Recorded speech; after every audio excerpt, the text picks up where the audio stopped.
Hello students, I hope you are fine. আজকে তোমাদের কিছু ওয়ার্ড নিয়ে আলোচনা করব। অনেকেই তোমরা ওয়ার্ড পারো না, বাংলা থেকে ইংরেজি, ইংরেজি থেকে বাংলা। অনেকেই তোমরা কনফিউজ হয়ে যাও। তো আজকে সেগুলোরই কিছু সমস্যাগুলো সমাধান করার চেষ্টা করব। তোমরা যদি আমার চ্যানেলে নতুন হয়ে থাকো তাহলে চ্যানেলটি সাবস্ক্রাইব করে রাখবে, যেন এরকম নতুন নতুন ভিডিওগুলো যেন আমরা খুব সহজেই তোমাদের কে প্রোভাইড করতে পারি। তোমরা খুব সহজে এগুলো পেয়ে যাও, তোমরা শিখতে পারো এবং জানতে পারো। সেজন্য মূলত ভিডিওগুলো তৈরি করা। তো চলো শুরু করা যাক। এখানে প্রথমত রক্তের ইংরেজি হচ্ছে ব্লাড, BLOOD, ব্লাড। ব্লাড অর্থ কিন্তু রক্ত। তারপর হচ্ছে স্বর্ণ কি? গোল্ড। স্বর্ণকে ইংরেজিতে কিন্তু গোল্ড বলে। ২ নম্বর রয়েছে এখানে রক্ত ঝরা। একটা হচ্ছে রক্ত হচ্ছে ব্লাড, একটা হচ্ছে রক্ত ঝরা হচ্ছে ব্লিড। ব্লিড অর্থ হচ্ছে রক্ত ঝরা। সোনায় জড়ানো, এটা হচ্ছে গিল্ড। গিল্ড অর্থ হচ্ছে সোনায় জড়ানো। তোমাদের এরপর রয়েছে তোমাদের খাদ্য ফুড। ফুড অর্থ কিন্তু খাদ্য। বন্ড অর্থ হচ্ছে বন্ধন।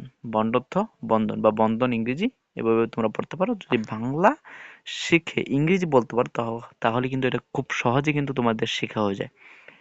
বন্ধন বলে বাংলা বলে এরপরে ইংরেজি বলবে। বন্ড, বন্ধনের ইংরেজি কি হবে? বন্ড। তারপর খাওয়ানোর ইংরেজি কি হবে?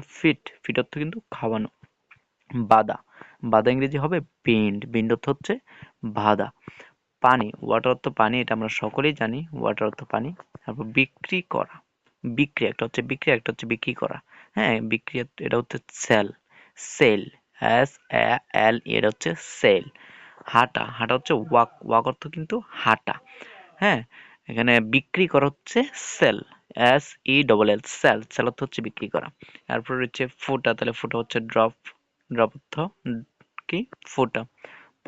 তাহলে পছন্দ এটা হবে চয়েস। তারপর হচ্ছে গিট। হ্যাঁ, গিটার ইংরেজি কি হবে? গিটার ইংরেজি কি? KNOT, not. তারপর হচ্ছে পছন্দ করা হবে, এটা হবে চুজ, CHOOS, চুজ। একটা হচ্ছে চয়েস আর একটা হচ্ছে চুজ। আর হচ্ছে ভূমি, ল্যান্ড অর্থ হচ্ছে ভূমি। আসন, এটা ইংরেজি হবে সিট অর্থ কিন্তু আসন। তারপর হচ্ছে কাঠ, যেমন উড অর্থ কিন্তু কাঠ। তারপর কাপড়কে ইংরেজিতে কি বলা হয়? ক্লথ। ক্লথ অর্থ কাপড়। Thank thank you for watching.